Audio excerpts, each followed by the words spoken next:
क्या आपके भी शूज एंट्री वे पर इस तरह से फैले रहते हैं? आज मैं आपके लिए लेकर आई हूँ आर्टमेंट का 2 टियर वुडन शू रैक। ये यूजर मैनुअल के साथ आता है। इसे असेंबल करना बहुत ही इजी है। ये शू रैक बहुत ही कॉम्पैक्ट एंड स्पेशियस है और देखने में भी बहुत स्टाइलिश लगता है। ये आपके एंट्री वे को क्लटर फ्री रखता है।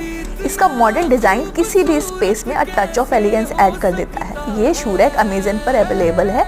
Do comment for product link.